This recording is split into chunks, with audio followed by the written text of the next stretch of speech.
Pessoal, a gente falou na aula passada sobre os esportes individuais, os esportes coletivos, regras e toda essa dinâmica que envolve o esporte, né?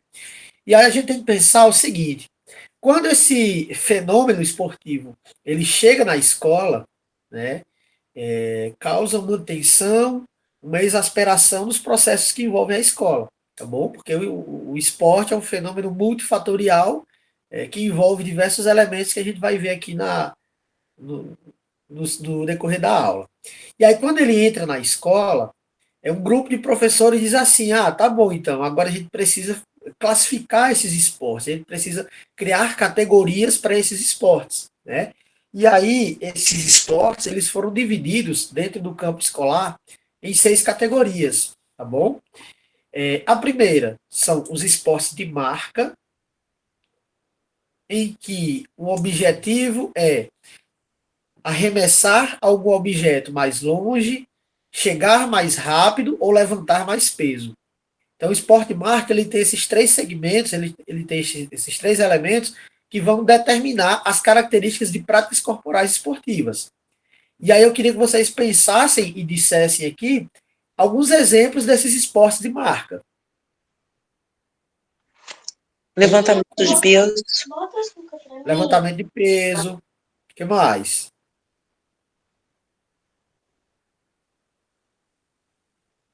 Atletismo. Atletismo, saltos, corridas, a natação, o ciclismo. Então, tudo que envolver tempo e peso e distância, esses 3 elementos vão estar inseridos nos esportes de marca. Então, quando você vai tematizar um esporte na educação física escolar, você pode tematizar essa prática corporal a partir desses elementos. Então, no primeiro semestre, eu vou trabalhar só esportes de marca, por exemplo. Né? Então, o esporte de marca ele tem essa característica, que se chama a lógica interna do esporte. Então, qual é a lógica do esporte? Quais são os segmentos que envolvem a construção daqueles movimentos enquanto prática corporal? Tá bom? O segundo eixo são os esportes de precisão, em que eu preciso lançar um objeto a um determinado alvo.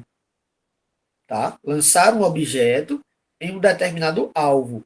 E aí a gente tem arco e flecha, tiro esportivo, o boliche, a bocha, né, que é o você tem que aproximar a bolinha, uma bolinha de um objeto central. Né, a bolinha que estiver mais perto vence. Então, os esportes de precisão também fazem parte desse acervo dentro do campo da educação física escolar. O terceiro grupo são os esportes de invasão, em que a lógica interna deles determina a seguinte questão: eu preciso invadir o espaço adversário para marcar o ponto. Tá? Então, o esporte de invasão precisa invadir o território, a invasão territorial. Eu preciso invadir o espaço adversário. Tá bom? E aí, a gente tem futebol, né, que eu preciso invadir o espaço adversário para marcar o gol. Eu tenho handebol, eu tenho futebol americano. Então, eu tenho diversos esportes que eles são considerados esportes de invasão. E aí eu tenho uma pergunta para vocês, entre esporte de precisão e esportes de invasão. Por exemplo, o basquete.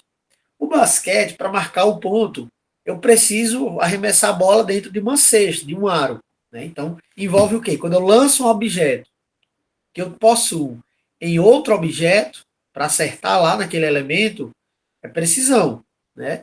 E aí eu pergunto, o basquete, ele se caracterizaria como esporte de precisão ou esporte de invasão? Porque também tem a transição do lado ofensivo para o lado defensivo. O que, é que vocês pensam sobre isso? Invasão. Eu acho que é de invasão, porque tem que invadir para poder marcar o ponto.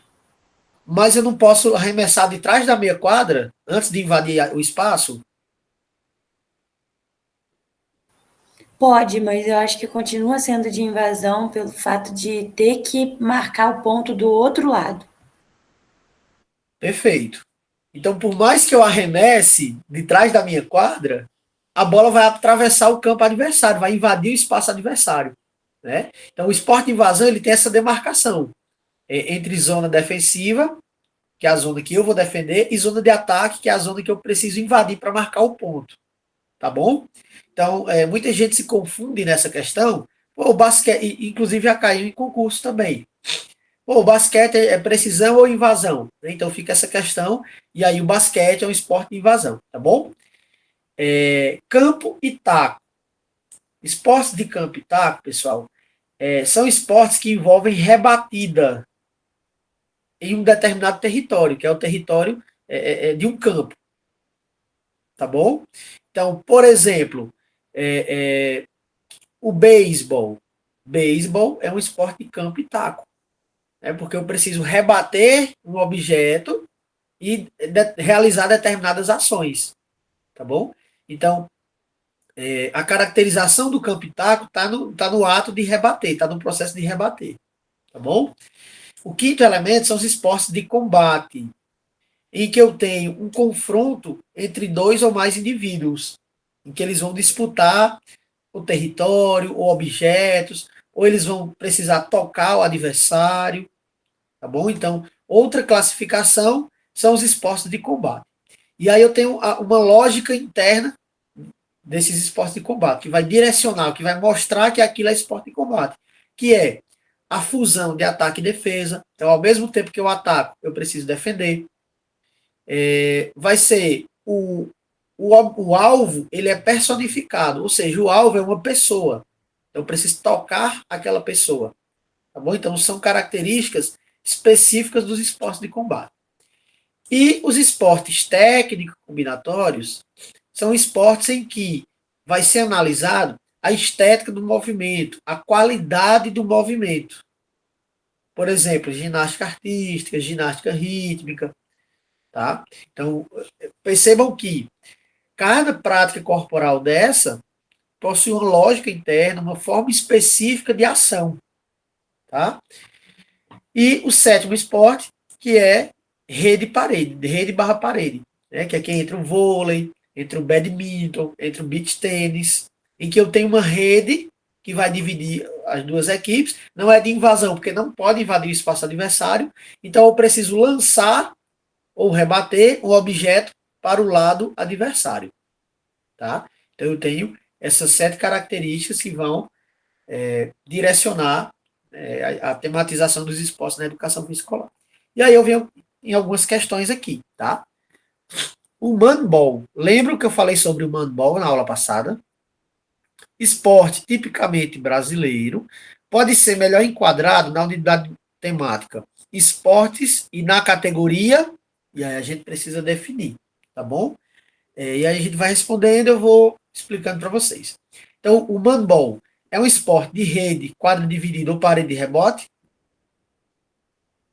O que vocês acham? Ou não? Acho que não. Não? Alguém acha que sim? Eu acho que O manball é um esporte de marca?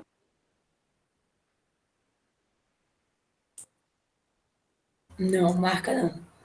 Não. É um técnico combinatório? Também não. É invasão territorial?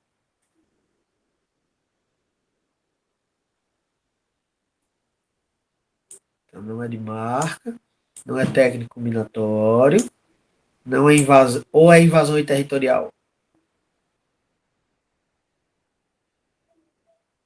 Difícil essa, né?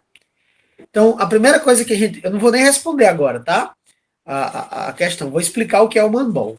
O manball, eu tenho os participantes que ficam de um lado aqui, tá? Desculpem o desenho feio aqui, tá, pessoal?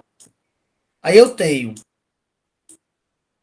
uma rede que vai dividir esses participantes e vai ter outros participantes do outro lado, tá? E essa galera vai ter uma bola que é estilo futebol americano. E qual é o objetivo? É lançar essa bola por cima da rede e fazer com que ela caia no espaço adversário. Tá? Entenderam, né? O que é o handball? E aí eu vou voltar para a questão, tá? Para a gente definir. Dentro do que eu expliquei para vocês, o handball, Ele é um esporte de rede barra quadro dividido ou parede de rebote? Esse ano eu era mais nova que ela, tinha. Oi?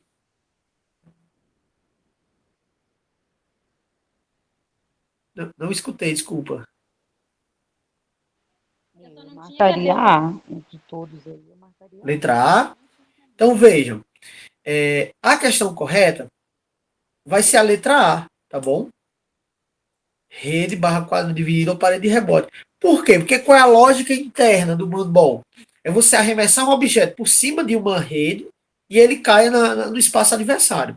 Então, quando eu tenho esporte de marca, é quando eu vou ter peso, distância e velocidade como elementos que vão determinar aquela prática.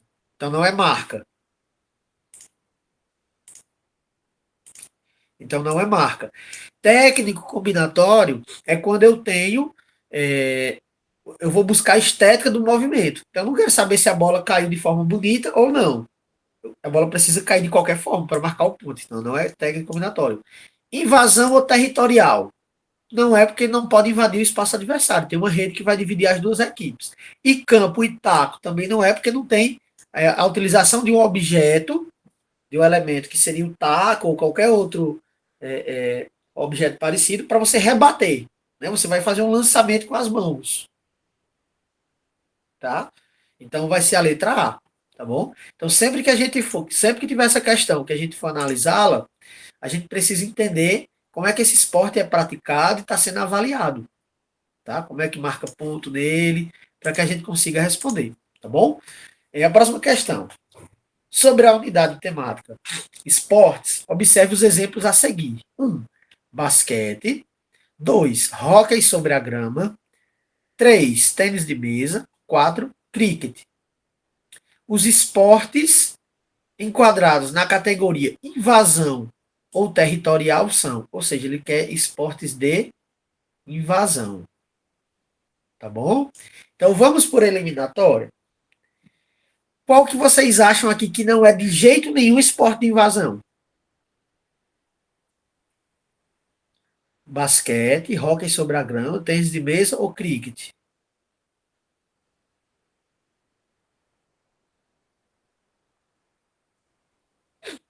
Jamais pode ser esporte de invasão. O que seria? Lembrando que Tênis esporte de de invasão. mesa. Isso, tênis de mesa. Então, o tênis de mesa não é esporte de invasão de jeito nenhum. Por quê? Porque não tem a invasão do espaço adversário. Tá? Então, o 3, a gente já elimina o 3. Ó.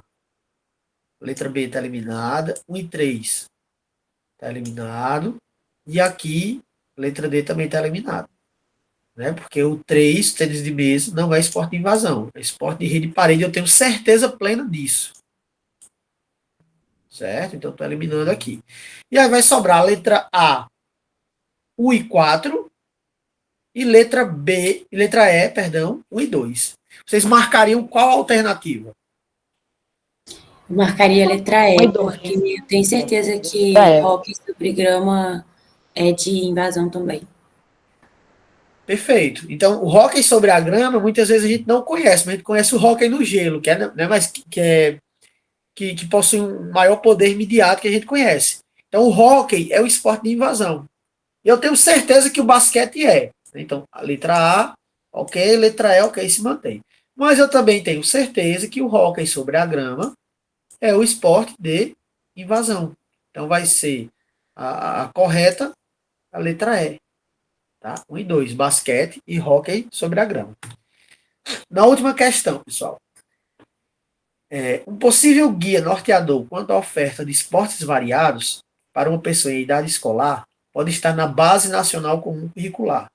De acordo com o documento, os esportes estariam divididos da seguinte forma. E aí a gente vai por eliminação, tá bom? Letra A. Na BNCC tem esportes de marca? Tem. Sim, Sim, né? Ok. Na letra. Na segunda alternativa, tem esporte de precisão? Sim. sim, Sim. Tem técnico combinatório? Sim. Que está ligado à estética do movimento, né? Que sim, eu falei para vocês. Tem. sim, Tem esporte de rede barra quadra dividida ou parede de rebote? Correto. Tem esporte de campo e taco? Sim. Invasão ou territorial? Sim. E combate? Também. Sim. Né? Então, aqui, teoricamente, a letra A está correta. Mas vamos passar nas próximas questões? Porque, assim, quando a gente encontra uma questão tão fácil quanto essa, a gente diz, vai ser essa daqui, pronto, e nem lê direito.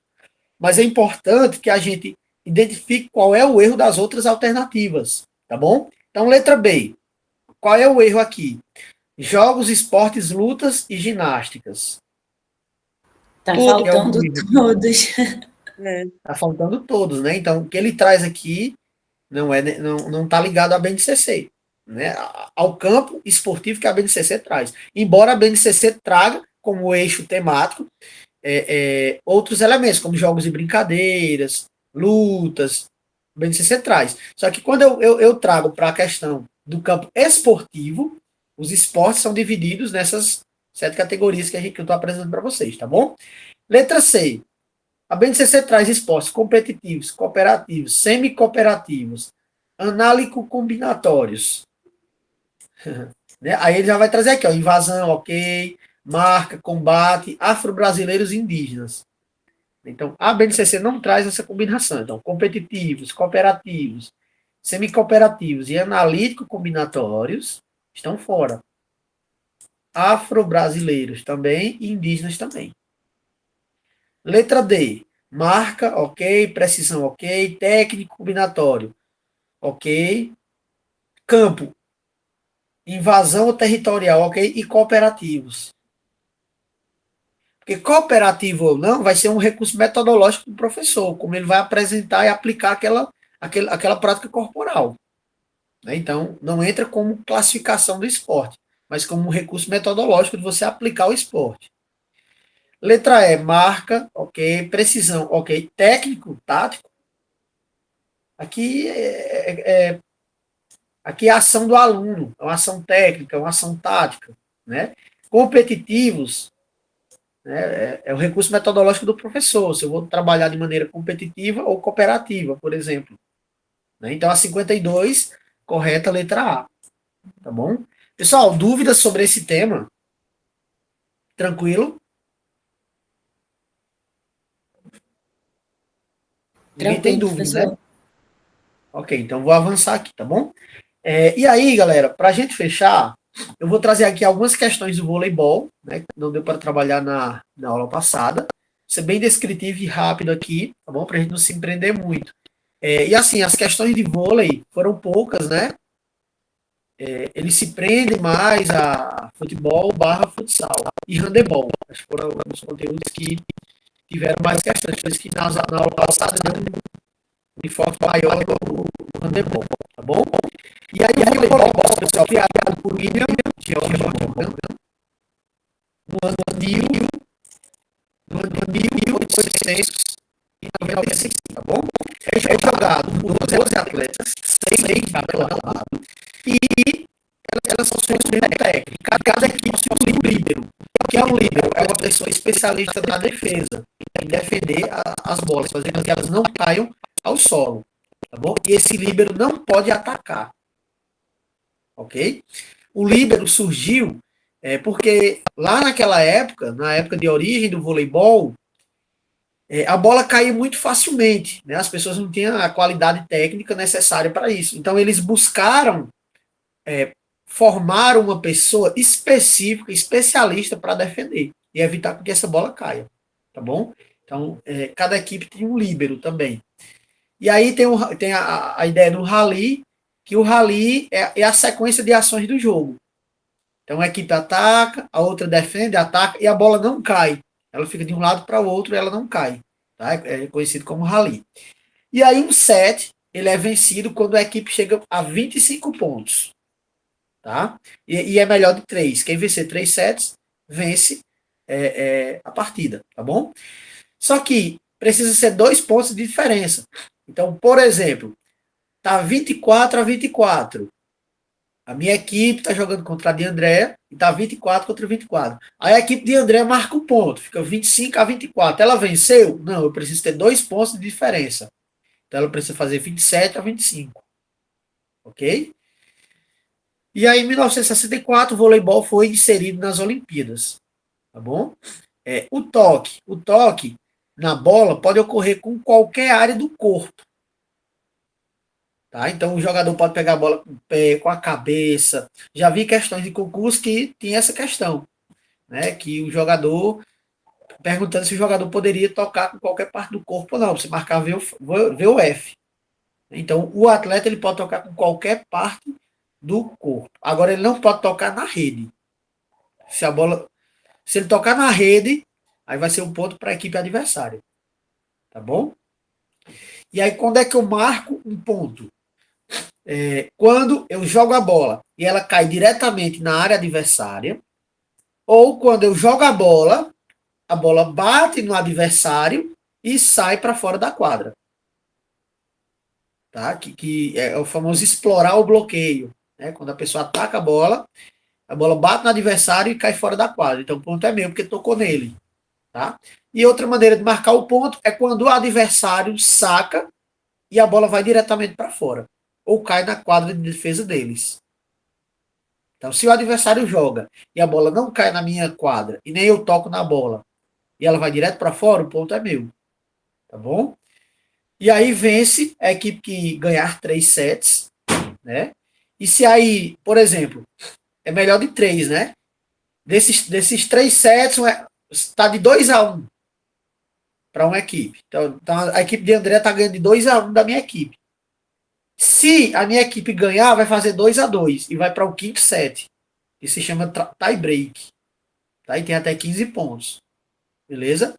Então, é melhor de 3 e pode chegar até 5 sets. Então, a equipe que fizer os 3 sets primeiro vai vencer. Ok, pessoal? E aí eu tenho aqui a quadra de vôlei, né? Que é dividida em 2 zonas. Eu tenho a zona de ataque, que perfaz 3 metros, que é essa zona aqui, pessoal, ó. A zona de ataque, tá bom? Essa zona bem aqui. E eu tenho a zona de defesa, que são 6 metros. Tá? Onde todos os atletas vão defender. E aí tem um detalhe. Só quem pode atacar, e aí eu tenho 6 atletas, né? Eu vou fazer aqui a posição deles. Vou fazer desse lado aqui, ó. Eu tenho são 3 atletas em cada zona, pessoal. Tá? 3 atletas em cada zona. 3 na zona de ataque, 3 na zona de defesa. Quando essa equipe da nossa direita for atacar, só pode atacar de dentro dessa linha de 3 metros aqui da zona de ataque, esses 3 atletas. Tá? Esses 3 primeiros atletas aqui. Caso o atleta de trás da zona de defesa, ele precise atacar, ele tem que saltar antes dessa linha branca. Tá? Então vamos lá. Esse atleta aqui, vou marcar aqui a canetinha. Esse atleta aqui, ó, de azul, ele quer atacar. Esse aqui, ele vai fazer o levantamento da bola aqui. Esse cara vai correr e pular antes dessa linha branca para poder atacar a bola. Aí é válido. Tá? O que ele não pode fazer é correr, chegar na linha branca, pular e atacar. Por que eles fazem isso? Para manter o equilíbrio do número de jogadores em cada setor da quadra. Tranquilo, pessoal? Deu para entender? Sim. Essa é uma das partes mais chatas do voleibol, né? Entender essas regras, tá bom? Professor, E aí, oi. rapidinho, só uma dúvida. Então, se o atleta ele já estiver na zona de ataque, tudo bem, mas se ele estiver na zona de defesa, ele tem que pular antes da linha, é isso? Isso. Ele pula antes da linha e realiza o ataque. Isso só se ele estiver na zona de defesa. Só se tiver na zona de defesa. Então, ó, esses 3 atletas aqui que estão marcados em azul, ó, os 3 atletas vermelhos que estão marcados aqui de azul, eles só podem atacar se eles saltarem antes da linha de 3 metros. Por quê? Porque eles estão na zona de defesa. Certo? Eles não podem atacar, eles não podem entrar na linha de ataque e realizar o ataque, tá bom? E dentro disso tem uma questão. O líbero não pode fazer isso. Tá bom? O líbero, ele só pode passar a bola para a zona da outra equipe em forma de passe ou em forma de manchete. O líbero jamais pode realizar o movimento de ataque, que é a cortada, né? Que é o movimento quando ele levanta a mão e dá aquela pancada na bola. Então o líbero não pode fazer isso. Tá? E o líbero não pode, se ele for passar essa bola, ele tem que passar na sua zona de defesa. O líbero só pode entrar na zona de ataque, porventura, para defender. Deu para entender, pessoal?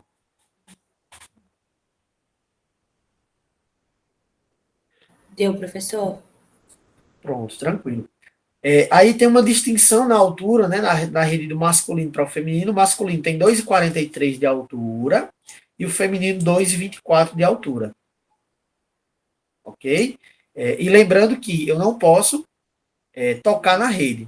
Tocou na rede com a bola em jogo, ponto para outra equipe. Eu pisei no espaço adversário, ponto da outra equipe. Eu não posso invadir. Tá? Não posso invadir o espaço adversário. Tenho que ficar restrito à minha zona, a minha quadra. Que são esses 9 metros aqui. 3 metros da zona de ataque, que é essa, e 6 metros da zona de defesa. Ok, pessoal?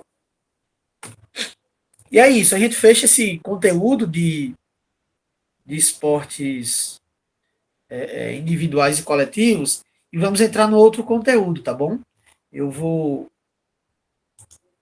compartilhar a tela aqui novamente com vocês, tá? Alguma dúvida, galera, sobre esse conteúdo?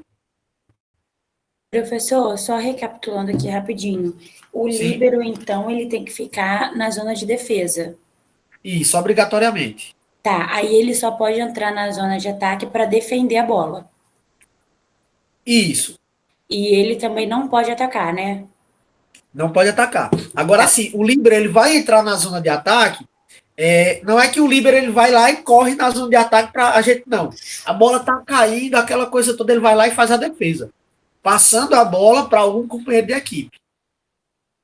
Só em casos, tipo assim, a bola tá prestes a cair, aí ele vai lá e entra. Isso, aí ele vai lá e ajeita, só que ele não pode passar a bola. Quando ele entra na zona de ataque, ele não pode passar a bola para a quadra adversária. Diretamente. Sim, ele não pode atacar, ele só pode levantar, no caso. Só pode levantar para o companheiro de equipe. Porque entende-se que a função do líbero é exatamente essa, é uma função de defesa para que evite de a bola cair ao solo. Então, tipo assim, no caso de a bola, já deram 2 toques na bola, o terceiro ele nunca poderia dar. Aí é o seguinte, ó.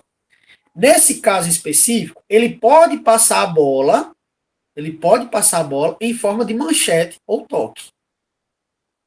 Sem ser aquele ataque, né? Para fazer Sem o ser o ponto. ataque. Sem ser o ataque. Porque o líbero não pode atacar. Se o líbero atacar, é considerado infração. Tá. E também infração, no caso, ponto para outra equipe, se eu tô jogando na zona de ataque e invadir a zona de defesa, no caso. Isso. No caso ao inverso. Se eu estou na zona de defesa e eu vou atacar, e a bola está lá na zona de ataque, pertinho da rede. Então, essa zona de ataque é 3 metros. Né? Então, eu estou 3 metros atrás e a bola está lá pertinho da rede. Então, eu tenho que saltar antes da linha de 3 metros para poder atacar essa bola. Tá? Isso é válido. Agora, o que eu não posso fazer é entrar na zona de ataque, pular e atacar. Eu não posso fazer isso. E no caso, tipo assim, se eu estiver ali na zona de defesa, nos 3 metros, e quiser atacar uma bola que veio lá de trás, eu posso ir para lá? Entrar na zona de ataque?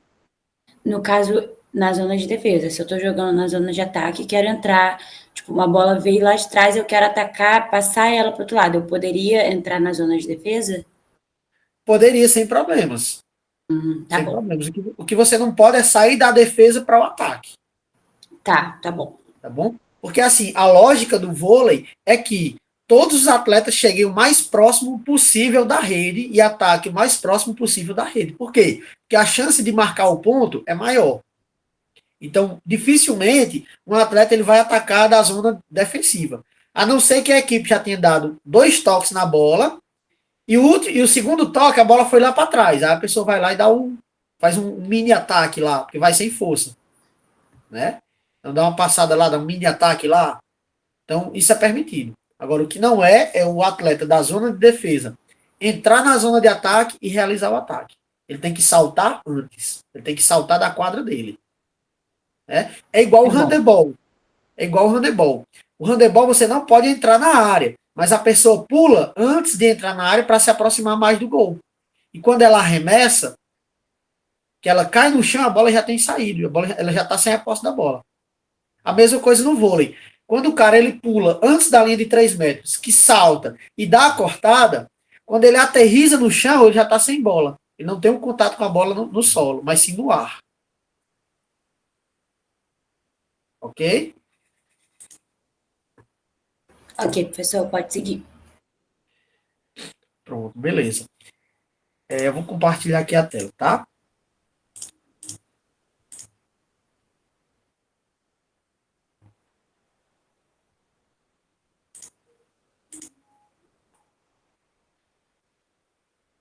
Pessoal, o próximo conteúdo vai ser dimensão social do esporte, né? Que está lá no edital também. Aí, por último, a gente fecha com a organização de eventos esportivos, tá bom?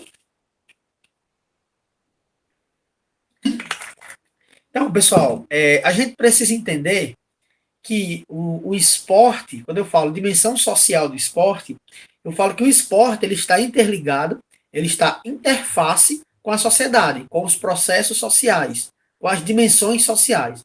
E as dimensões sociais, elas envolvem diversos elementos, como aspectos políticos, sociais, culturais, econômicos, enfim.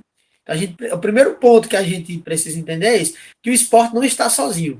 Ele está acompanhado por elementos sociais. Ok? E aí, eu já trago essa imagem aqui e já faço essa pergunta para vocês. O que é que vocês estão vendo aqui nessa imagem?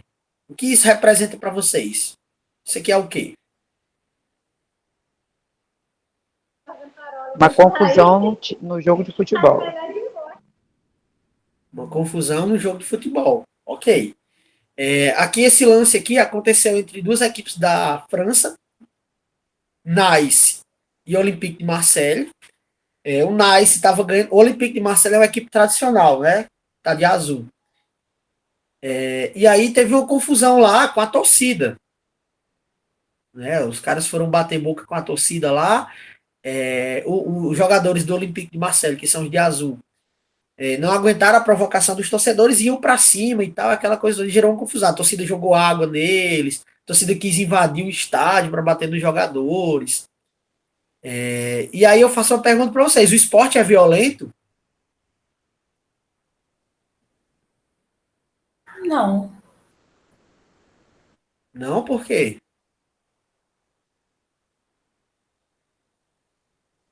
porque no caso violência soa como agressão, né? O esporte, ele não sei se ele tem isso, eu acredito que não. Mas quando, por exemplo, eu tenho aqueles casos lá de Vinícius Júnior, torcida enforcando boneco, sendo racista com ele, xingando ele. Eu posso dizer que o esporte é violento mesmo assim? Professor, acredito que não. Não, né? Ok. Quando eu vejo essa outra imagem, o que vocês pensam? O que isso significa? Solidariedade. Solidariedade, né? Que foi nas Olimpíadas.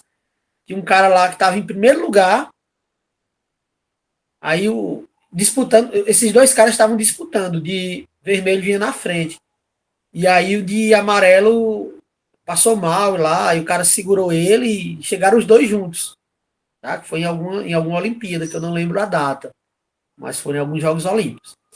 E aí, pessoal, quando a gente tem essas duas representações de imagens, na imagem da esquerda, né, que é uma confusão que remete a uma conduta violenta, né, que a torcida queria invadir o campo para bater nos jogadores, aí aqui, essa galera de amarelo aqui são seguranças, né? Contendo os jogadores e a torcida. Ó, tem um cara de branco aqui, ó, tá vendo? Esse aqui já é um torcedor que entrou no campo, ó, outro torcedor entrou, enfim.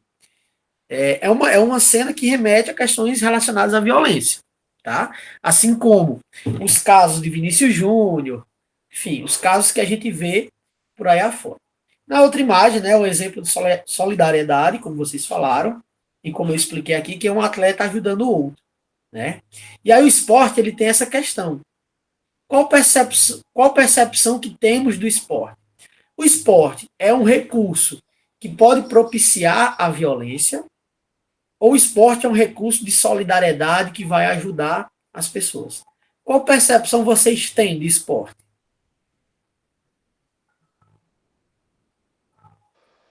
O objetivo é ajudar, socializar, enfim, competição, né, que tem, todo esporte, mas acontece esse tipo de caso aí também, entendeu? Não só aí no futebol, pode acontecer no futsal, a partir do momento que ele é coletivo já é mais difícil, né? Quando ele é individual é uma coisa, mas quando ele é coletivo é um senso difícil. No vôlei mesmo que você estava dando exemplo, o cara dá uma cortada, bate a bola na cara do outro, ele debocha, entendeu? Acontece muito. Encara o outro, entendeu? Às vezes o juiz adverte, mas nem sempre. Perfeito. Então, eu posso dizer que o esporte, pessoal, ele tem uma dualidade de sentidos, tá bom? E aí, quando eu vou para a filosofia, lá na Grécia Antiga, para as reflexões, para a dialética do campo esportivo, eu tenho o esporte como um elemento que vai desencadear emoção, paixão e imaginação. E quando eu tenho essa emoção, essa imaginação e essa paixão muito afloradas, eu posso ter momentos de descontrole, descontrole emocional, descontrole imaginário, e ter determinadas ações, tá? Que vão impactar no cenário esportivo. Então, o esporte é um aspecto que vai desencadear esses elementos. Então, vou dar um exemplo para vocês. Quando eu estou assistindo um jogo de futebol, eu xingo o árbitro. Então, quem aqui nunca xingou um árbitro? E eu não me considero uma pessoa agressiva, né? Então, o esporte ele desencadeia essa emoção, essa paixão, essa imaginação. O que tem um sociólogo chamado Norbert Elias vai dizer que o esporte ele é catártico, ou seja, ele faz aflorar determinadas sensações, né, que fazem com que as pessoas percam a sua civilidade, digamos assim. Tá? E o esporte, de certa forma, permite esses elementos. Quando? Quando a torcida tem cantos homofóbicos, que ainda hoje isso existe, né? Então, o esporte, ele libera alguns movimentos, ele libera para que as pessoas desenvolvam algumas ações dentro de certos limites. Né? Então, por exemplo, se eu estou no estádio de futebol e eu xingo um árbitro, todo mundo viu que eu xinguei o árbitro, mas ninguém vai dizer nada. Se eu estou no estádio e xingo uma pessoa que está ao meu lado e as pessoas verem, eu posso ser denunciado. Estão vendo a diferença? Então, o esporte ele acaba sendo permissivo a determinados descontroles, dentro de certos limites, lógico. Né? E aí, voltando aqui para a questão grega, o esporte é a estética do sensível. Né? Então, possui um aspecto estético e sensível do mundo imaginário e das emoções. E aí, a gente tem uma rede paradoxal do esporte, que a gente pega como analogia os deuses Apolo e Dionísio. Então, Apolo era racional, ordenado, reconstrutor da alma e do espírito, calmo e ponderado. Dionísio, ele já era muito intenso. Ele tinha êxtase, a paidia, a transgressão, a vertigem. Então, ele vivia as emoções, o limite das emoções. Então, Apolo, ele estava centrado em um campo do autocontrole, um campo da autoconsciência e da racionalização. Dionísio, ele já estava centrado em um campo das emoções, em um campo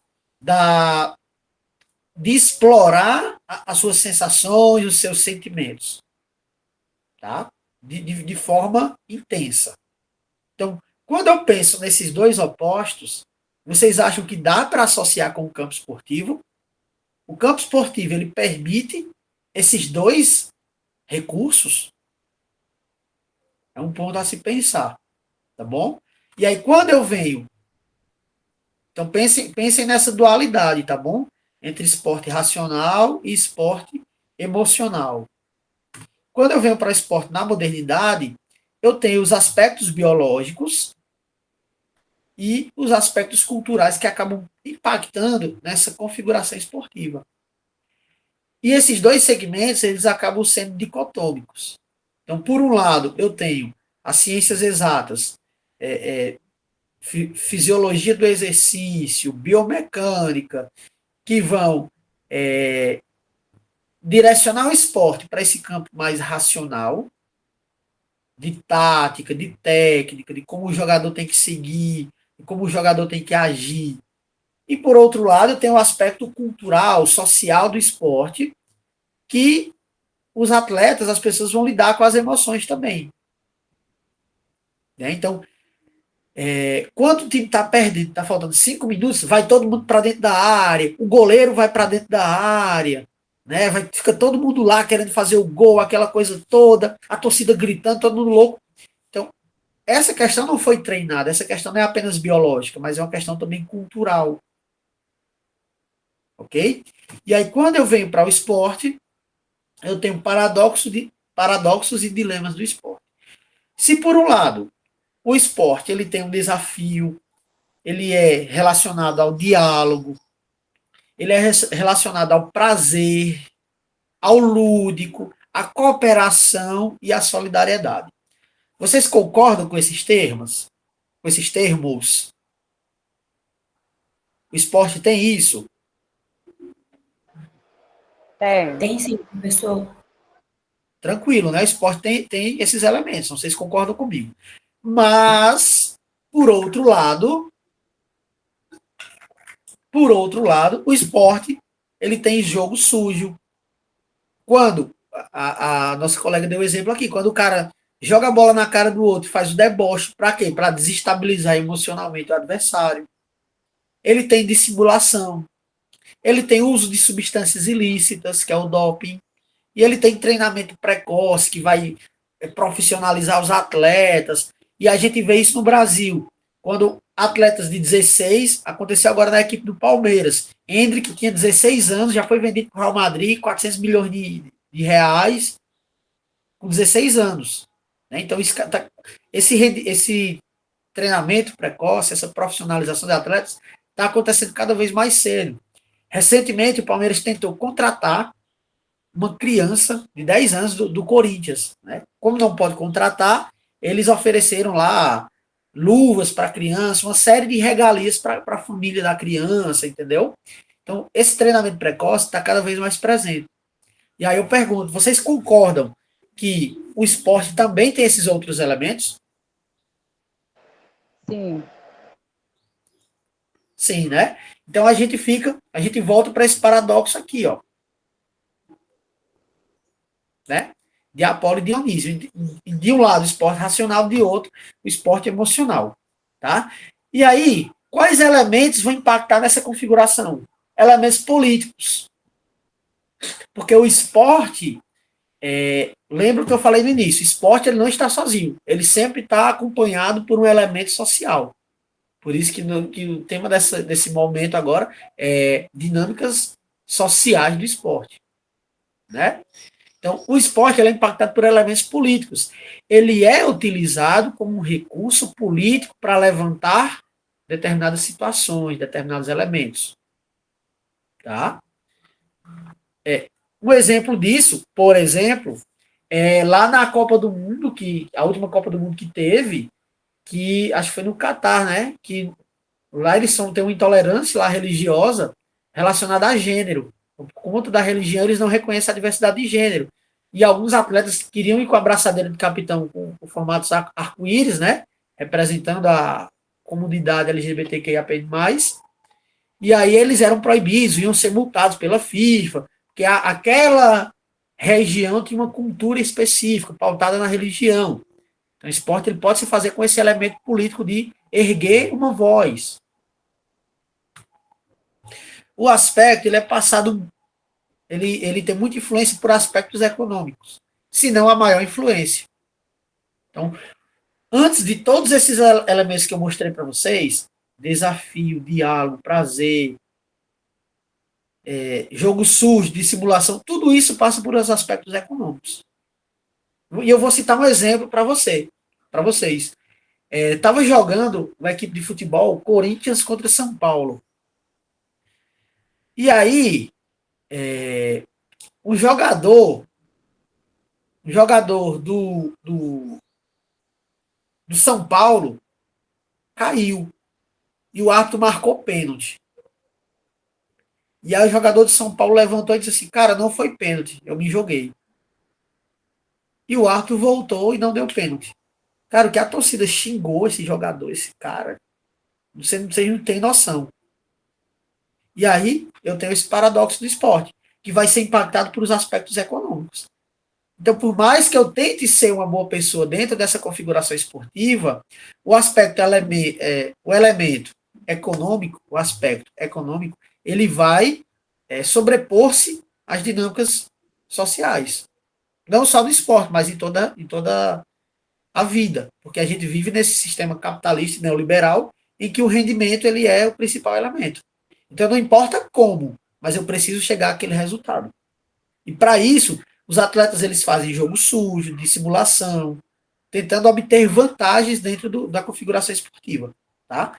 O esporte também vai ser impactado por esses elementos sociais, porque o esporte é um reflexo da sociedade. Né? E aí eu repito, o esporte não está sozinho, ele está impactado por outras dinâmicas. Então, quando eu tenho racismo dentro do estádio, eu tenho o racismo presente na sociedade de maneira geral. Quando eu tenho a homofobia presente no estádio, e a torcida faz cantos homofóbicos, eu tenho a homofobia presente no campo social. Então, o esporte, ele acaba refletindo os processos da sociedade. Tá? Isso é exclusivo do Brasil? Não. Vários campos sociais são assim.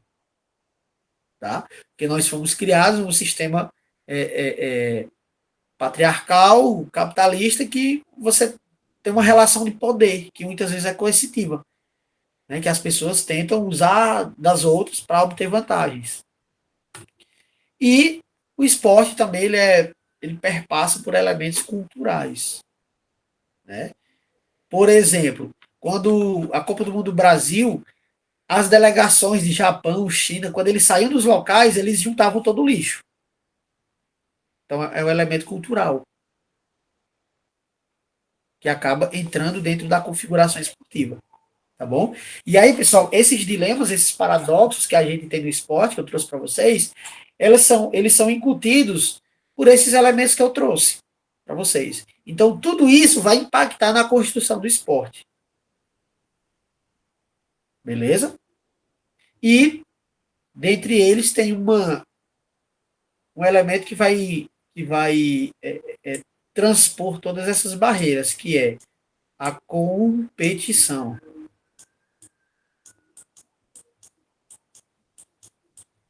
Tá? A competição, galera, vai fazer com que as pessoas modifiquem seus comportamentos. Então, uma pessoa que não é agressiva pode tornar-se a ser por conta da excitação que ela tem naquele momento do esporte, pautado pela competição. Ok? E assim, a gente vê isso também no campo social. Vou sair um pouco do esporte e entrar na política, por exemplo. Quantas pessoas não se intrigaram por conta de Lula e Bolsonaro? Né? Quantas pessoas não se mataram por conta de Lula e Bolsonaro? Então, para que vocês verem que essa competição ela não impacta apenas na configuração esportiva, mas também nos elementos sociais que envolvem os campos políticos. Em que as pessoas tentam sobrepor-se umas sobre as outras. Pessoal, tudo tranquilo? Vocês têm alguma dúvida sobre esse momento agora?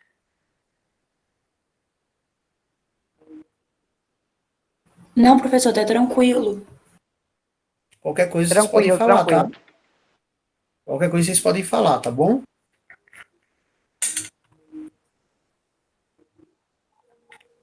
E aí, pessoal, tendo em vista todas essas dimensões e essas questões que a gente viu até agora, o esporte ele tem 3 configurações específicas, que é o esporte participação, que é quando eu pratico uma atividade física apenas para participar.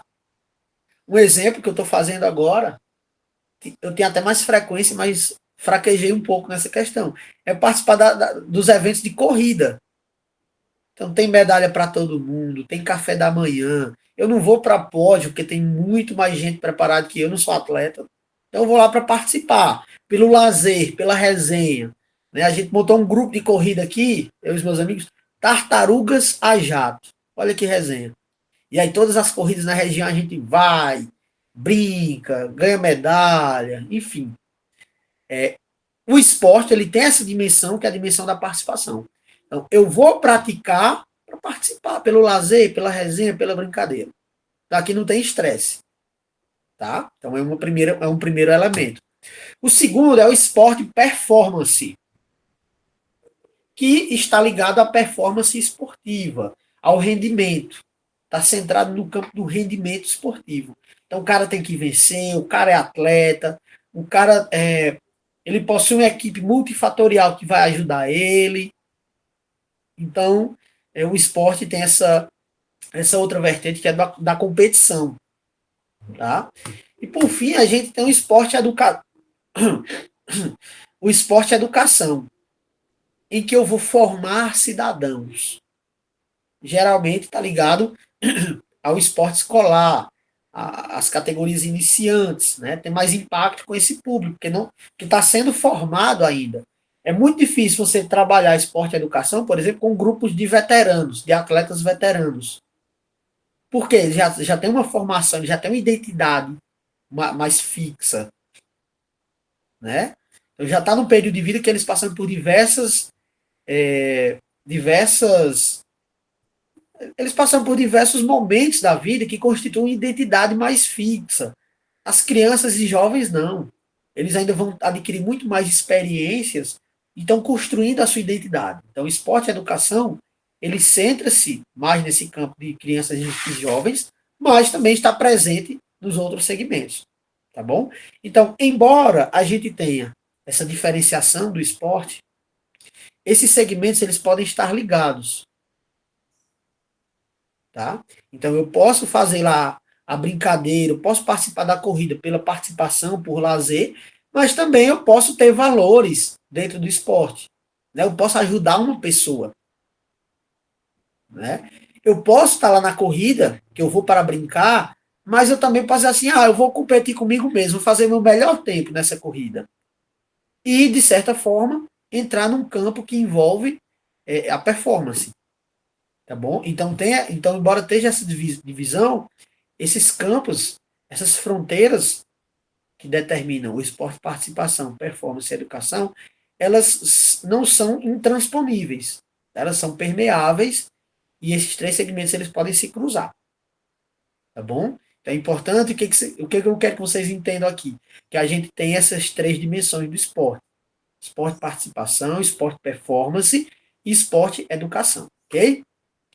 E o esporte, pessoal, para fechar, nessa parte mais teórica, para a gente ir para as questões, ele possui signos, códigos, mensagens, representações e vincula significados simbólicos e valores e aspirações sociais. Então, o esporte passa mensagens, o esporte passa representação, o esporte passa códigos que são interpretados pelas pessoas a partir da sua cultura. A partir da sua cultura, a partir do seu posicionamento social, a partir dos aspectos econômicos que elas possuem e a partir dos aspectos políticos que elas são vinculadas. Ok? E aí a gente vai para a primeira questão, né? Vamos para as questões agora. Tá bom? Leia o trecho a seguir. Entretanto, se lutamos por uma sociedade mais justa, se achamos que não adianta não adiantam oportunidades iguais para todos, sem as condições iguais de desenvolvimento de capacidades e aptidões. Se somos contra a discriminação das crianças mais pobres na sala de aula ou na quadra de esportes, então precisamos optar por uma concepção. Qual concepção? De educação. Giraldelli Júnior, professor Paulo Giraldelli Júnior, que traz essa citação. E aí assinale a opção que representa o termo que preenche corretamente a lacuna. Então vejam que aqui eles fazem uma interface entre esporte e educação, esporte e sociedade, né? O professor Paulo Giraldelli faz. Então, ele fala de igualdade, né, sem discriminação. E fala da questão de classe, quando ele traz o item aqui pobres, né, crianças mais pobres, que precisam ter direitos iguais, de acesso, de condição, enfim. Qual elemento social Paulo Giraldelli está falando? De qual elemento social? É uma abordagem competitiva? Não. Não, né? Porque o esporte competitivo, a competição, ele vai causar todo aquele processo que eu falei para vocês, tá?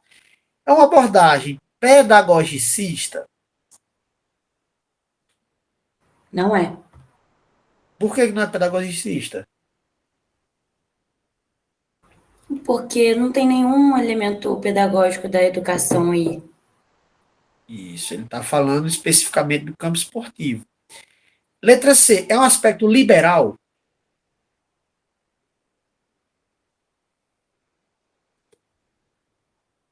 Acho que não, professor. É um aspecto progressista? Também não. Não. Então, é um aspecto neoliberal. Que o neoliberalismo é uma consequência do capitalismo. Então, vejam só, pessoal. Aqui são correntes teóricas que vão determinar as percepções das pessoas, tá bom? Então, competitiva é quando eu coloco a competição acima de tudo.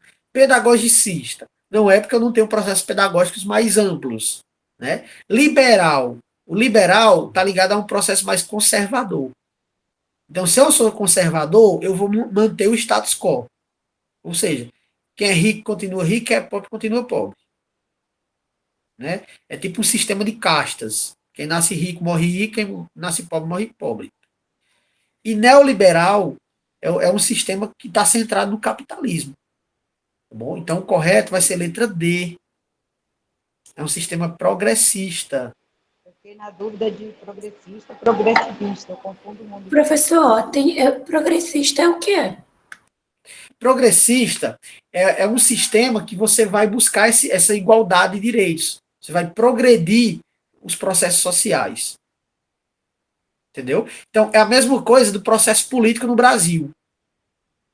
Eu tenho, de um lado, a direita, que se diz conservadora, liberal, e acaba centrando-se em processos neoliberais, centrados no capitalismo. E, por outro lado, eu tenho a esquerda, que se diz progressista, inclusiva, pautada na diversidade. Por isso que a gente tem um discurso de comunista capitalista no país, que é um discurso muito deturpado. Que as pessoas não sabem o que diz, comunista, porque a pessoa é progressista, está pautada na inclusão. Entende? E aí, do outro lado, a esquerda diz, eles são fascistas. Que está ligado ao neoliberalismo, ao capitalismo, ao conservadorismo. Tá? Então, eu sou conservador quando eu sou homem e eu mando na casa e a minha esposa ela vai ser subserviente às minhas percepções. Eu sou progressista quando a minha esposa aqui, ela possui os mesmos direitos e o direito de opinião que eu. Tá? Então, o progressivismo, a ideia do progressista é trazer essa igualdade de representações. Ok? Show, professor. Deu para entender, pessoal? No caso, progressista sempre vai ter esse significado, né? Isso. Ele ganha outras vertentes também, né? Mas a ideia central dele é isso. Tanto é que, vamos ler o trecho aqui que o professor Paulo Giraldelli está trazendo. Entretanto, se lutamos por uma sociedade mais justa, Se achamos que não adiantam oportunidades iguais para todos, sem as condições iguais, então, se eu quero que todos tenham as mesmas oportunidades, eu preciso dar as mesmas condições, tá? De desenvolvimento das capacidades e aptidões. Se somos contra a discriminação das crianças mais pobres na sala de aula ou na quadra de esporte. Então, precisamos optar por uma concepção progressista, que busca essa igualdade de condições para todas as pessoas. Que é uma ideia da escola pública, tá bom? Pode falar, André. Está voltado para a questão da transformação social, não é isso? Perfeito. A transformação social, você quer transformar as pessoas, você quer transformar a partir de uma percepção crítica da sociedade. Você vai analisar os processos sociais de forma crítica, tá? Isso é ser progressista. E você é conservador quando você quer manter o que tem. Manter a estrutura social que a gente tem. Tá? E aqui a gente não está dando, não está valorando esses processos. Quem quer ser progressista seja, quem quer ser conservador seja. Cada um tem sua percepção, suas crenças, suas particularidades. Tá bom? Então, o progressismo é isso. Progressivismo é isso. Você trazer mais essa questão social, de transformação social, de percepção crítica, que é o que a escola pública vai buscar. Entendem? Então, por isso que aconteceu muitos conflitos, por exemplo, entre o governo Bolsonaro e universidades. É um governo mais conservador e universidade mais progressista, de inclusão, de tudo isso. Só que também os dois lados deturpam as coisas. Né? Exageram demais nas narrativas nessas questões. E acabam esquecendo a centralidade da coisa, que é as condições iguais para todo mundo. Tá? Pessoal, dúvidas em relação a isso? Tudo certo. Não, professor, tá tranquilo. Então, eu vou avançar, tá bom? Questão 43, pessoal. Deixa eu só mudar a cor da caneta para vermelho, que ficou melhor. A temática lazer permite o debate a partir da intervenção do professor de educação física. Além de experimentações e vivências, uma perspectiva crítico-reflexiva sobre o lazer deve reforçar a ideia contida na alternativa. Então, o que a alternativa quer, pessoal? Ele quer entender o lazer a partir de um processo crítico-reflexivo. Tá bom? Então, entendam que todos os processos sociais, quando a gente fala de sociedade, essas questões elas vão evidenciar que a gente deve tornar as pessoas mais críticas. Tá? É isso que se pretende evidenciar, tanto no esporte quanto na educação física escolar. Materializem isso na pele, na alma de vocês. Perspectiva crítico-reflexiva. Tá? Então, todas essas questões a gente precisa apontar uma reflexão crítica. Tá bom? Então, dentro desse processo, vamos analisar as alternativas, tá bom? O lazer enquanto uma percepção crítica e reflexiva. O uso do treinamento de força em academias como solução única para o sedentarismo. Isso é ser crítico? Não. Quando eu falo solução única, né? Eu estou fechando, eu estou sendo conservador. Só tem essa solução, não tem outra.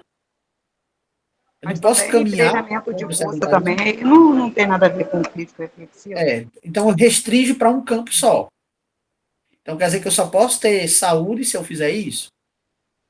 Né? Só posso sair do sedentarismo se for um treinamento de força? Não. Letra B. O conceito de futebol de alto rendimento e de seus padrões táticos atuais, isso é ser crítico? Desenvolver? Também não. Né? Então, aqui está ligado à competição. Né? A crítica sobre as desigualdades de acesso ao lazer pela classe trabalhadora. Eu tenho que criticar as desigualdades de acesso ao lazer pela classe trabalhadora? Ou não? Eu acho que é daí. Oi? Eu acho que é assim. Porque, assim, você não tem que criticar, mas existe essa desigualdade, né, da classe trabalhadora. Ela não tem o mesmo lazer do que a classe alta. Então, eu vou botar uma interrogação aqui, tá bom? Letra D. O princípio da positividade e a noção de que basta o indivíduo querer para que possa vivenciar seu momento de lazer e atividade física. Então, basta querer que a pessoa faça atividade física? Não. Não, ele pode querer, mas ele pode não ter tempo. Ele pode ter a rua para caminhar todo dia, mas se ele não tiver tempo para caminhar, porque ele tem que trabalhar, por exemplo, como que ele vai fazer? A pessoa trabalha 8 horas por dia, leva 2 horas para se deslocar ao trabalho. Então, ela vai demorar 12 horas, ou seja, metade de um dia. Aí, quando chega em casa, tem filho, tem tudo, como é que ela vai Eu trabalho 12 ter horas acesso ao por lazer? dia, tenho 2 filhos. O que eu faço?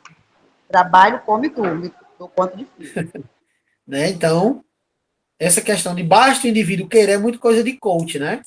Então, não basta querer. Tem que ter acessibilidade, tem que ter. Por isso que eu volto para a questão 41. Ó.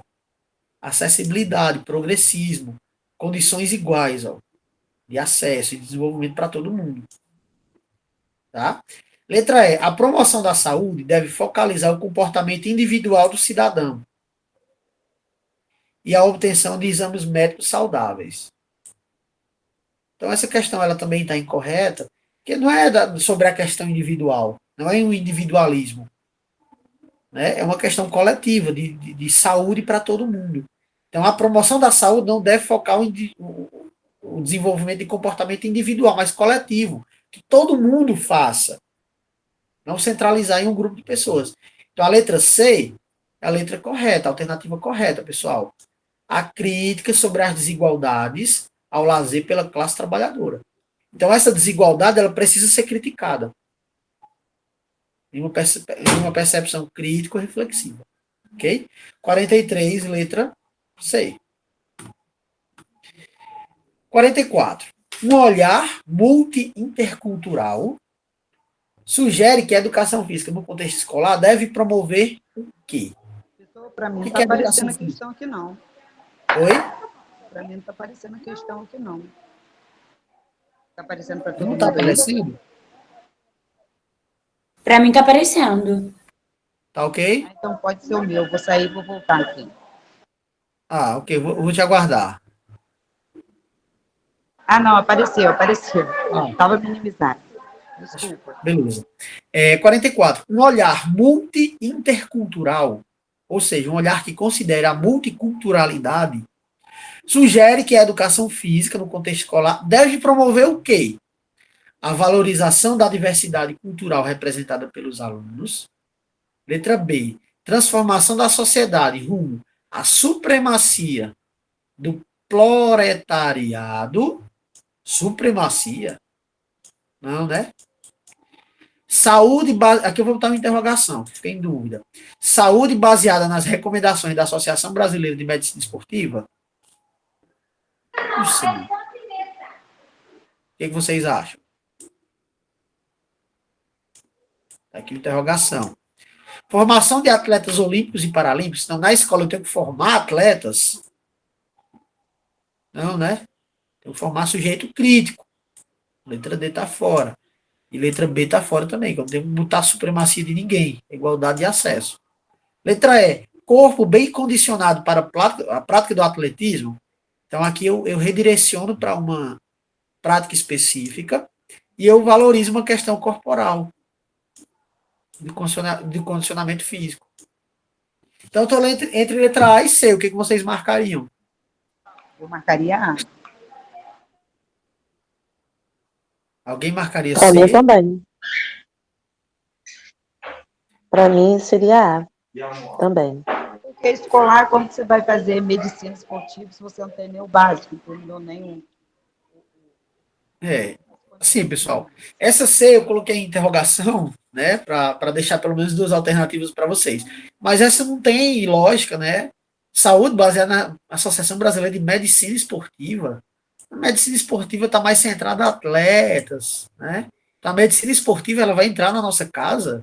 Eu nunca tive acesso à medicina esportiva, né? Então, a letra C ela está correta e a gente vai para a letra A. Então, um olhar multi-intercultural que considera a pluralidade cultural dos indivíduos, ela deve valorizar a diversidade que os alunos representam, a diversidade cultural e social que os alunos representam, tá bom? Então, 44, letra A. E é essa visão que a gente tem que ter. Tá? Espero que vocês estejam entendendo aí o que eu quero passar, a mensagem que eu quero passar sobre as dimensões sociais do esporte. Eu vou passar essa 52 aqui. A gente já respondeu ela. No esporte marca. Ok? Numa perspectiva crítico-emancipatória, olha a palavra crítico chegando aqui de novo. Crítico-emancipatória, que é do professor Eleanor Kunz, né? Uma pessoa tem que se emancipar na sociedade a partir de um processo crítico e reflexivo. Numa perspectiva crítico-emancipatória, um programa de ensino ou um evento esportivo em espaço de ensino formal. Espera, pessoal.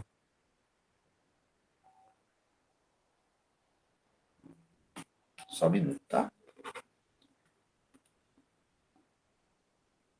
Ok. Pessoal, numa perspectiva crítica emancipatória, um programa de ensino ou evento esportivo em espaço de ensino formal ou não, tem como um de seus principais objetivos, vamos lá, desconstruir falsas consciências massificadas no campo esportivo, que é a questão de rendimento do atleta herói, implantar uma sociedade social comunista, não, né? Por meio de eventos esportivos, críticos superadores, não existe isso. Evento esportivo crítico superador, não. Reorganizar a cultura esportiva de acordo com a teoria dos grandes jogos, ou seja, das grandes competições. Eu preciso reorganizar a cultura esportiva a partir da Copa do Mundo, de atletas de elite. Letra D, enfatizar a dimensão afetiva da prática esportiva. Ok, vou colocar aqui a interrogação. Utilizar o esporte para a construção de uma juventude empreendedora que tenha o sucesso como norteador da vida. Vou colocar a interrogação também. O que é que vocês marcariam na 53?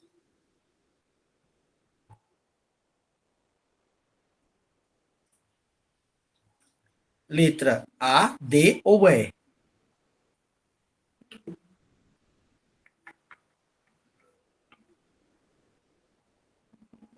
Aí eu não marcaria. Vou tirar, tá? Juventude empreendedora. Tá? A palavra empreendedor já quebrou tudo. A E, não marcaria, tirei.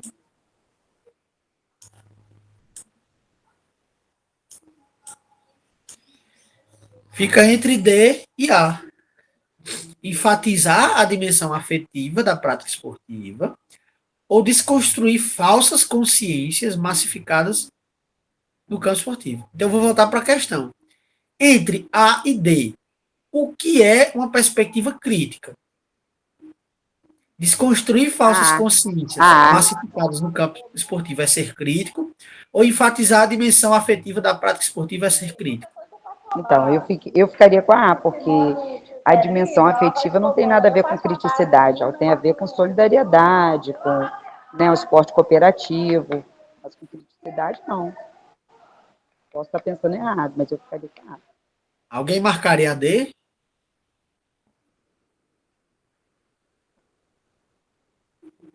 Ok, então você tem razão. A dimensão afetiva ela está mais ligada a um processo mais individual, do afeto, da solidariedade, né, da cooperação. Quando eu venho para o centro da questão, que é uma perspectiva crítico-emancipatória, aqui, ó, que é o que a gente tem que analisar, ser crítico é tentar desconstruir falsas consciências que são massificadas no campo esportivo. como a ideia do atleta herói, né, como a ideia do rendimento esportivo, de vencer porque tem que vencer, porque tem que vencer, enfim. 53, letra A, tá bom? Próxima questão. Um fenômeno moderno nos espaços educativos dá-se na diversidade dos alunos recebidos nesses locais. Então, ele quer analisar essa diversidade de alunos que são recebidos nos locais. No viés multi-intercultural da educação física, a diferença é um marcador considerado. Ou seja, a diferença entre os alunos é o quê? É positivo, essa diferença é positiva, é negativa, dificulta o processo educativo, é irrelevante para a educação física, ou é um catalisador de crises e disputas? Então, entendam que os alunos, eles não são homogêneos, eles não são iguais. Eles possuem uma diversidade cultural. E essa diversidade é o quê? Positiva, negativa, dificulta. É irrelevante. Tanto faz, ser diverso ou não. Ou essa diversidade vai trazer crises, disputas, relações de poder.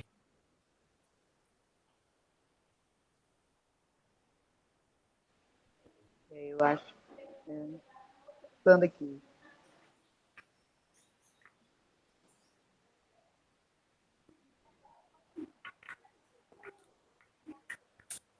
Pessoal, então vamos lá, vamos tirar.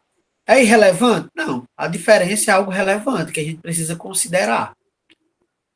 Vai trazer crises e disputas? Não, porque a gente vai mediar todo esse processo.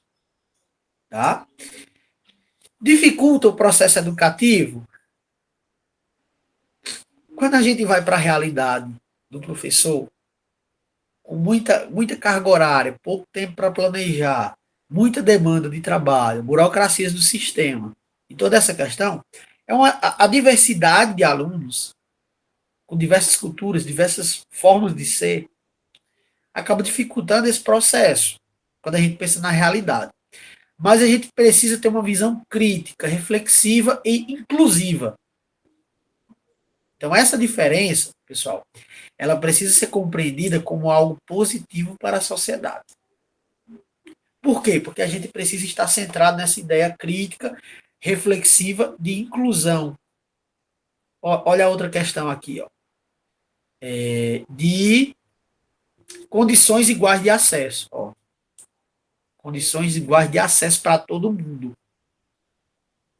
Tá bom? Então, a diferença é um elemento que precisa ser considerado como algo positivo, que vai possibilitar a inclusão dessas pessoas. Tá? Então, a letra A vai ser a alternativa correta.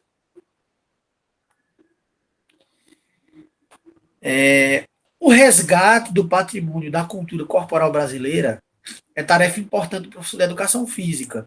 A gente está entrando em um processo decolonial, de contestar as bases hegemônicas de poder. Por meio do exercício docente, as próximas gerações terão acesso ao que foi produzido por nossa sociedade. Sobre o Uca-Uca, que é uma prática corporal indígena, analise as afirmativas a seguir. Tá? É uma questão mais técnica, mas que eu tentei colocar para que vocês entendam em que ponto de dimensão social do esporte a gente está, que é o ponto da inclusão. Então, quem aqui já viu falar sobre Uca-Uca, né? Então, muita gente. Inclusive, eu tenho um texto publicado sobre a Uca-Uca, que é um artigo sobre isso, 2022. E a gente precisa pensar nesses processos de inclusão de práticas corporais que outrora foram marginalizados, tá bom? Então, no item 1, no Uca-Uca, os lutadores ficam frente a frente, ajoelham-se e giram de forma circular em sentido horário. Sim, é uma tradição deles lá. O Uca-Uca é bastante praticado pelos povos do Xingu, do Alto do Xingu, e representa uma das modalidades dos jogos dos povos indígenas. Ok. No Uca-Uca, um homem-chefe, que é considerado o dono da luta, vai até a parte central de uma arena e escolhe os adversários, chamando-os pelo nome. Está correto que se afirma em letra E, 1, 2 e 3. Eu fui mais rápido aqui, pessoal, já para formular logo essa resposta, mas eu trouxe ela mais no sentido de que vocês entendam a questão da diversidade, como ela está presente nessa dimensão social do esporte. Né? Como um processo de inclusão está presente e é enfático na nova configuração da educação física escolar que está se formando, tá? De inclusão. Então, a gente está vendo luta marajoara, o manbol, né? Que tem questões sobre o manbol, que muita gente não sabe nem o que as pessoas brincavam com manga, jogando de um lado para outro, e isso se transformou no esporte. Eu trouxe essa ideia na aula passada, expliquei o que era. Então, essas práticas corporais de grupos que outrora eram marginalizados estão ganhando mais evidência na sociedade, por meio dessa percepção crítica. Tá? Questão 50, pessoal. O objetivo do lazer nas aulas de educação física é... Qual é o objetivo? Utilizar a cultura do movimento como forma de aliviar o estresse das aulas das outras disciplinas. Então, a educação física, lá, a função dela é só aliviar o estresse dos alunos? Sim? Não. Não, né? Então, tá fora. Garantir uma boa aptidão física para o trabalho? Não. Não? Não? Então, incorreto. Né? Então, não tem o que formar uma boa aptidão física para... Isso era na década de 80, na década de 90. Acho que vocês viram isso com o Carlos, né? Eu vi que ele postou no Instagram e tal. Do higienismo, né? Do militarismo. Tá? Lá em décadas anteriores. A gente não precisa garantir essa aptidão física para o trabalho. Pode falar. Desculpa, é que eu estou dirigindo agora. Ah, ok. Preparar o aluno para relações de trabalho na sociedade de forma lúdica. Eu tenho que formar o aluno para o trabalho Não. de forma lúdica. Então, quem vai formar para o trabalho é quando ele chega lá na universidade, no estágio, que é aí que ele vai ter os primeiros contatos, né? A sociedade ela tem que ser formada de forma crítica e reflexiva, para não se tornar mão de obra barata. Para um jovem de 14, 15 anos estar ganhando R$ 400 por mês, sendo chapreado, né? Que a gente chama aqui, descarregando carros e tal. Enfim, né? Precisa ter essas oportunidades. Letra D, formar um ser humano crítico através da cultura do movimento. Essa é a função da educação física, do lazer na educação física. Isso aí, está a interrogação. Utilizar a cultura do movimento como forma de aumentar a produtividade. Ó. Vou botar aqui a interrogação. O que vocês marcariam? Eu marcaria a letra C. Letra Eu C. marcaria Desculpa, professor, letra D. Marcaria letra D. Letra D. Porque assim, ó, a letra C, preparar o aluno para as relações de trabalho. Eu falei errado. Eu li a D e falei C. Ok. Só para justificar o porquê que ela está errada, tá? Porque a gente precisa dessa percepção crítica, de formar pessoas críticas. Né? Então, quando eu trabalho o aluno para relações de trabalho, eu posso estar... eu não dou essa dimensão crítica para ele, ele vai aceitar qualquer trabalho, que é o que veio. Ele não consegue pensar sobre aquilo, que ele está sendo explorado ou alguma coisa do tipo. Né? Quando as empresas elas contratam, que acontece muito aqui na minha região, contratam pessoas menores de idade para trabalhar e eles não têm carteira assinada. Então, é uma exploração do trabalho. E a letra E, tá? O lazer não tem que ser usado como forma para aumentar a produtividade. Né? O lazer tem que ser desenvolvido, mas a partir de um recurso crítico, através do movimento corporal. Ok? Então, a questão 50 é a letra D. Beleza? Essa questão aqui. O reconhecimento do esporte como canal de socialização. Esporte como canal de socialização. Positiva ou inclusão social é revelado pelo crescente número de projetos esportivos destinados a jovens de classes populares. Ou seja, eu tenho projetos esportivos que são destinados a pessoas com renda menor, né? Ou grupos submetidos a riscos ou marginalizados pela pobreza. A teorização existente é que o esporte aparece como uma atividade alternativa dominante à rua. Opa, esporte é o quê? Uma atividade alternativa dominante à rua. E que, portanto, pelo fato de jovens e crianças apreciarem a sua prática, estas participarão automaticamente das mesmas. Ou seja, porque a criança gosta do esporte, ela vai praticar esporte. Ela gosta, vai participar. Então, é uma garantia. Né? No entanto, um aspecto em particular é crítico na eficácia da educação por meio desse modelo, que é o modelo de implementar o esporte na vida das pessoas, só o esporte. E, de modo geral, das intervenções orientadas por valores sociais. Assinale a alternativa que representa esse aspecto. Essa questão, pessoal, é muito complexa. Tá? Então, ele quer saber, ele está criticando o desenvolvimento desses projetos de inserção do esporte na vida das pessoas. Tá? E diz que as crianças, por gostarem, vão praticar. Mas essa prática desses projetos está condicionada a que fatores? Vamos analisar. A prática desse esporte está ligada ao acordo entre as famílias, entre os educandos e os educadores, sobre os valores, os meios e as expectativas? Difícil. O conhecimento por parte dos educadores a respeito das técnicas desportivas, sejam elas relacionadas a modalidades coletivas ou individuais, ou seja, os alunos vão praticar a partir das técnicas desportivas, aquele aluno pobre lá da periferia, a técnica esportiva é um elemento que vai central para determinar se ele vai participar ou não daquele projeto? Não. Não? Não? Tá bom, vou tirar. Não, professor, Pessoal, tá já vou responder. então. Oi? Oi? Não é para tirar, não. É só a minha visão. Mas eu vou tirar e eu já vou justificar.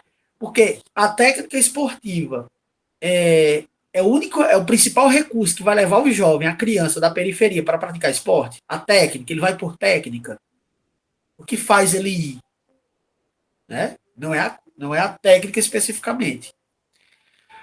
Uma infraestrutura de quadras poliesportivas que permita o bom desenvolvimento das atividades, ou seja, eu ter uma estrutura física de quadra vai fazer com que os alunos eles entrem e desenvolvam suas atividades? Ou eu preciso de mais? Preciso do profissional também, né? Incentivador. Precisa da realidade do aluno. Então, eu entro numa perspectiva social. Tá? Social. Eu entro numa perspectiva social do aluno. Eu preciso entender a dimensão social do aluno, que engloba todos aqueles elementos que eu trouxe lá no início. Político, econômico, cultural, enfim. Então, apenas uma infraestrutura de quadras poliesportivas precisa, mas não é central. É um conjunto de funções. Ok? A boa aparência e o cuidado com o corpo por parte do professor, inclusive na forma de se vestir, o que servirá como espelho para os alunos, para os educandos? Não. Não, né? Aqui a gente tem uma dimensão estética, corporal, física, que está fora. Tá? A oferta de modalidades esportivas que sejam mais populares e mais facilmente reconhecidas com os educandos. Opa! Essa interrogação aqui, né? Então eu fiquei com A e E. E aí eu vou fazer a seguinte pergunta para vocês, dentro de todo esse processo, tendo pensamento crítico e reflexivo. As crianças da periferia, elas vão entrar no campo esportivo, entrar no projeto social e se apropriar do esporte a partir da oferta de modalidades esportivas que sejam mais populares e mais reconhecidas por eles, ou eles vão entrar nesse campo a partir do acordo com as famílias, dos acordos entre professores e alunos, sobre os valores que eles carregam, as suas expectativas sociais e os meios em que eles estão inseridos? Eu tenho A e E. O que vai fazer com que essa criança ela se insira no contexto esportivo?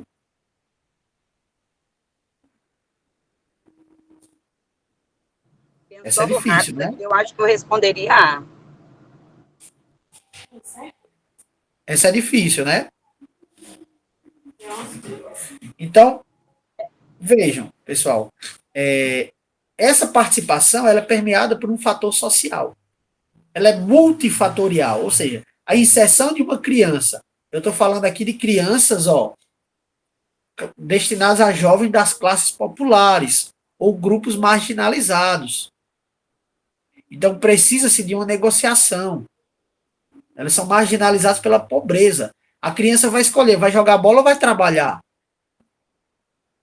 Então, eu preciso de uma negociação com as famílias, com os professores, entender os meios, as expectativas daquela criança. Então, vejam como é complexo tudo isso. Acho que essa é a questão mais difícil que a gente tem. Então, a gente precisa considerar esses valores.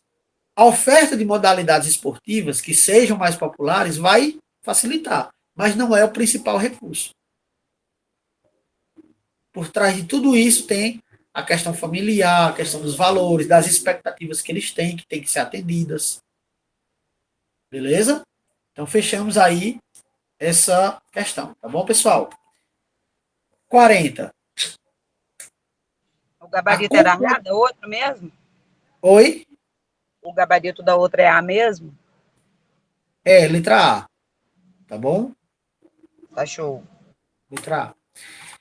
40. A complexidade da sociedade atual demanda análises, especialmente no campo dos estudos de gênero, que levem em conta diversos fatores intervenientes. Então, gênero, diversos fatores. Gênero vai se ligar a diversos fatores. Portanto, ao olharmos para o fenômeno do sexismo no esporte, vai ser necessário um olhar multidimensional, olhar amplo, que leve em conta, por exemplo, questões de classe, raça, etnia e gênero. A perspectiva que considera tal sobreposição de identidades sociais e sistemas de opressão é corrente denominada de... Então, vejam, pessoal, ela faz uma junção entre diversos elementos, classe, raça, etnia e gênero. Tá? Então, qual percepção vai discutir sobre esse aspecto? No Brasil, tem uma discussão nova. Eu já vou logo para a resposta para explicar para vocês, tá? No Brasil, tem uma percepção nova que está surgindo agora com muita força, que é a percepção de interseccionalidade. Alguém já ouviu falar? Não, eu não. O que é a interseccionalidade? É quando eu tenho marcadores das diferenças sociais. Quais são esses marcadores das diferenças sociais? Classe, raça, etnia e gênero. Deficiência. São elementos que demarcam as diferenças entre as pessoas. Tá? Então, isso a interseccionalidade é quando esses elementos eles se sobrepõem uns sobre os outros. Eu vou dar um exemplo para vocês, para tentar clarear um pouco isso. Detalhe, se a gente fosse trabalhar sobre interseccionalidade, tem que ser só uma aula sobre isso, tá? Mas, assim, esse texto aqui já é de 2024, essas questões. Então, vocês veem que são questões críticas, reflexivas, né? Que estão ligadas a essa dimensão social. Então, interseccionalidade é quando os elementos das diferenças sociais eles se cruzam. Então, por exemplo, em relação ao gênero, a gente tem uma hierarquia de gênero. As mulheres, elas têm menos acesso aos campos sociais que os homens, tá? Então, eu peguei gênero. Mas uma mulher negra, ela tem menos acesso que uma mulher branca. Uma mulher pobre, ela tem menos acesso do que uma mulher rica. Entendem? Então, quando eu penso na interseccionalidade, o cruzamento dessas diferenças pode impactar cada vez mais na vida das pessoas. Tá? Então, eu preciso ter essa ideia multidimensional, essa ideia mais ampla. Então, se para a mulher já é difícil, vai ser mais difícil para a mulher negra, vai ser mais difícil para uma mulher negra e pobre. Entendem? E a ideia da interseccionalidade é entender esse processo de junção entre classe, raça, etnia e gênero, e como isso impacta na vida das pessoas. Então, não basta apenas eu resolver o problema econômico daquela pessoa, se eu não resolver o problema de raça, para dar um acesso pleno para aquela pessoa. Não basta só eu empoderar aquela pessoa financeiramente, se eu não mudar o pensamento sobre a hierarquização de gênero. Tá? Então, isso é a interseccionalidade. É quando você vai cruzar os marcadores da diferença social e fazer uma análise sobre isso. Tá bom? Pessoal, qual é a dúvida sobre isso? Deu para entender mais ou menos isso?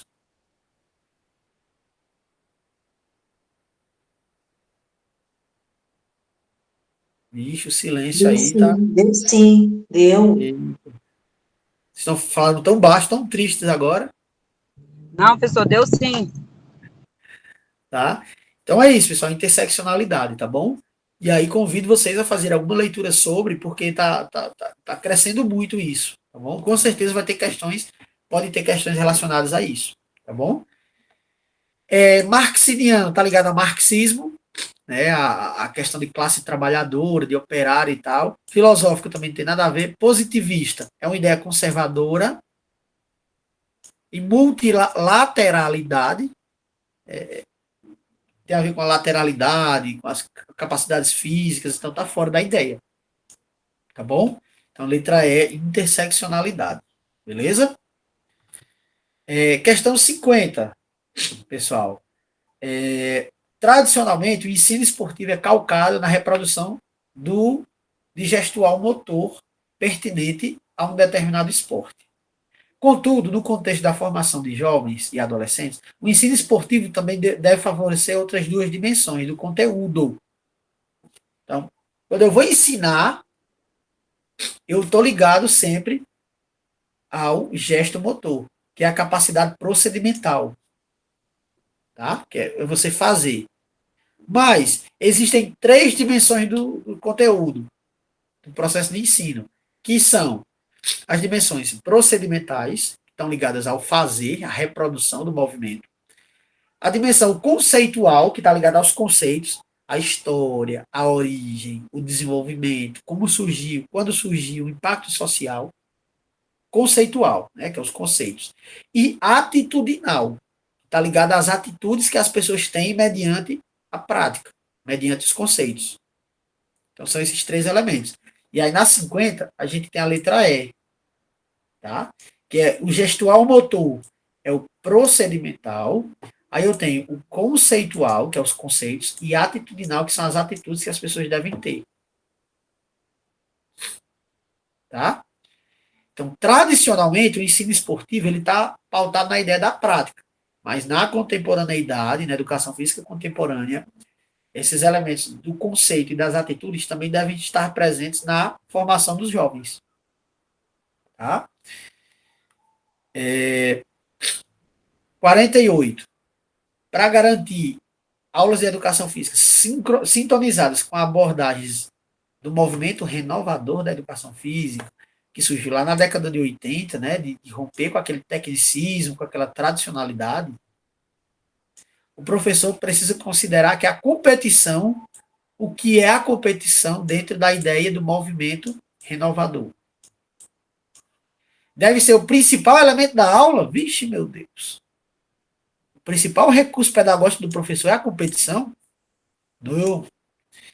Deve ser eliminada, já que os riscos são muito grandes. Vixe, Maria, eu vou eliminar a competição da escola? Não. Ela tem que ser usada, mas de forma crítica, reflexiva e que emancipe as pessoas. Ok? Então, a competição não deve ser eliminada. A competição deve ser utilizada somente em atividades extraescolares, oferecidas no contraturno. O aluno que trabalhe, meu Deus, como é que eu vou considerar a classe do aluno?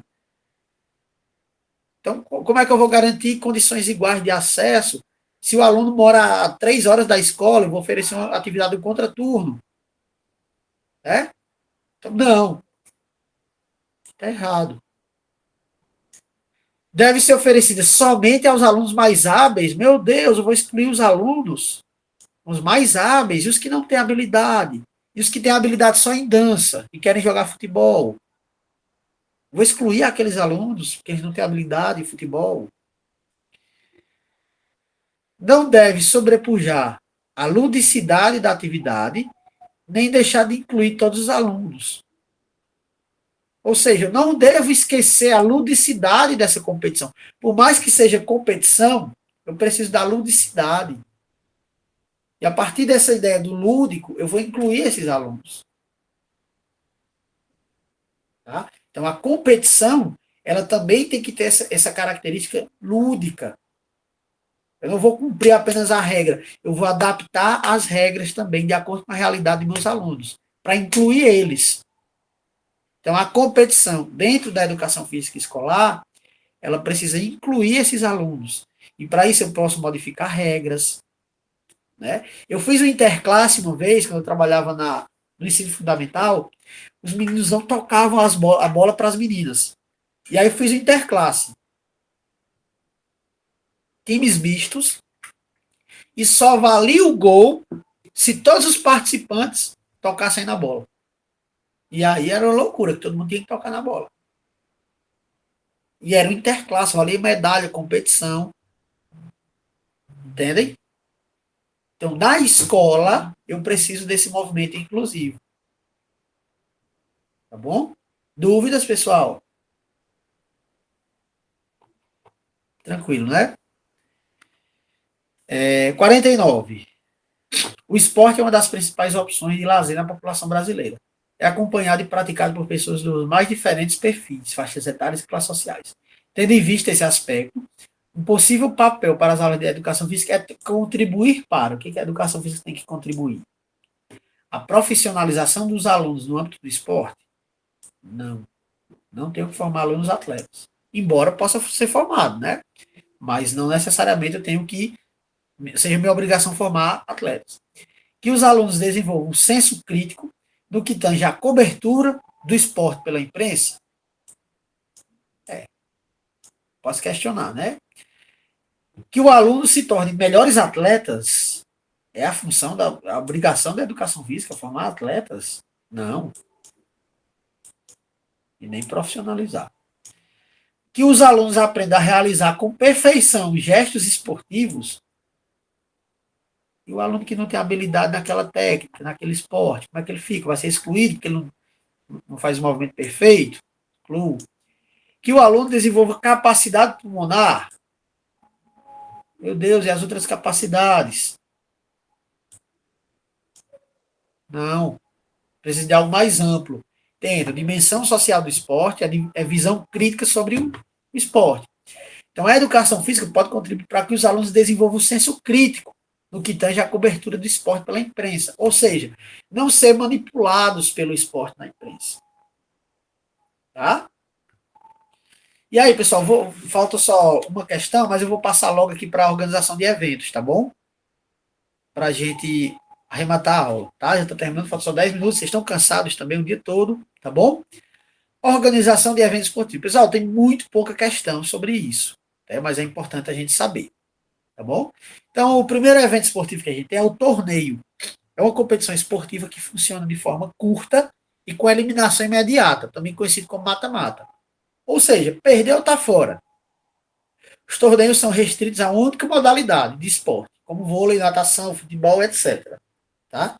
Então, eu vou lá e eu vou excluindo as pessoas de forma eliminatória. Se eu tiver vários concorrentes. Tá bom? Exemplo. Eu tenho 8 equipes. Né? Aí a equipe 1 vai enfrentar a 2. Quem vencer, pula para cá. Então, um venceu, um vem para cá. A equipe 3 jogou contra a equipe 4. A equipe 4 venceu. A equipe 4 vem para cá. Então, perdeu, tá fora. Ganhou, continua. A equipe 5 e a 6 jogaram. Né? A equipe 5 ganhou. E a 7 jogou com a 8 e a 7 ganhou. Tá? Então, o 8 foi eliminado, que perdeu. O 6 foi eliminado, que perdeu. O 5 foi eliminado, que perdeu. E o 2 foi eliminado, que perdeu. Né? E o 3 foram os eliminados. Então, perdeu, tchau. E aí continua. Um joga com 4. Aí um venceu. 4 está eliminado. 5 jogou com 7. O 5 perdeu. O 7 ganhou, está classificado. Chega na final, uma equipe campeã. Tá? É a forma mais rápida de se terminar uma competição. Eliminatória direta. Perdeu, está fora. Tá? E aí eu tenho a Copa. A Copa pode ser organizada de diversas maneiras, mas há um predomínio da seguinte configuração. As equipes, elas são divididas em grupos. E aí as 2 melhores equipes do grupo se classificam para uma fase eliminatória. Tá? Então vejam aqui, ó, tem o grupo A, grupo B, grupo C.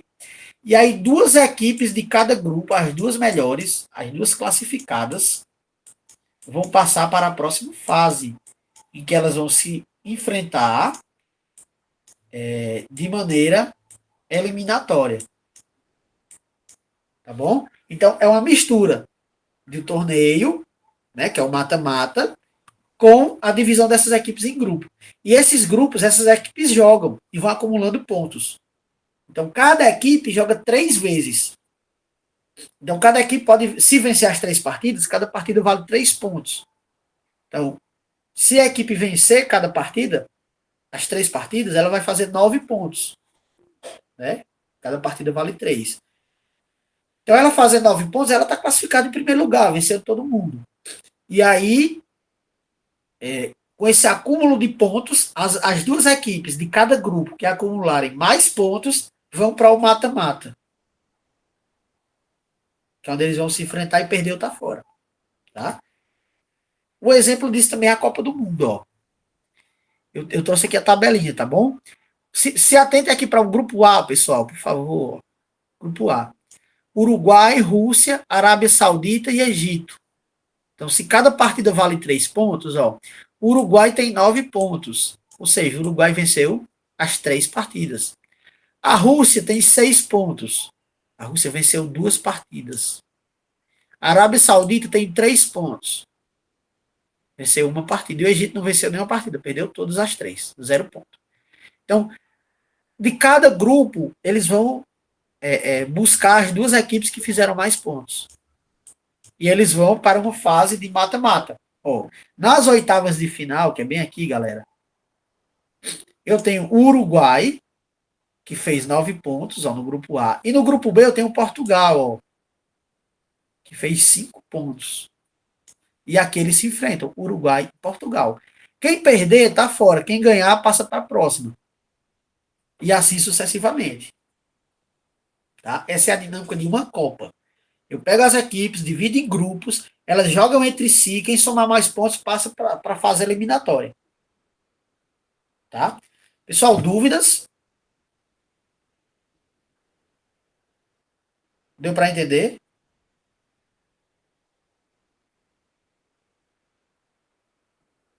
Se tiverem dúvidas, podem falar, tá bom, pessoal? Vou avançar. E aí eu tenho um campeonato, que todas as equipes se enfrentam e vão acumulando pontos. E aí, quando todos se enfrentarem, a equipe que acumular o maior número de pontos vai vencer. Então, eu não tenho eliminatória. Quem perder, continua. Um exemplo disso é o Campeonato Brasileiro, em que eu tenho 38 jogos, ó. 38 jogos. Aqui é a tabela 2023. Então, dentro de 38 jogos que todas as equipes fizeram, ó, todo mundo jogou 38 e vai acumulando esses pontos, ó. Tá? 38 jogos. E aqui está a pontuação. Palmeiras ficou em primeiro lugar. Fez 70 pontos. O Grêmio fez 68. O Atlético Mineiro fez 66. Tá? Então, eles vão acumulando esses pontos no campeonato. E aí a gente tem as questões. A Confederação Brasileira de Futebol, na competição de times profissionais Série A, realizada em 2022, utilizou o formato de disputa. Eu acabei de falar. Campeonato.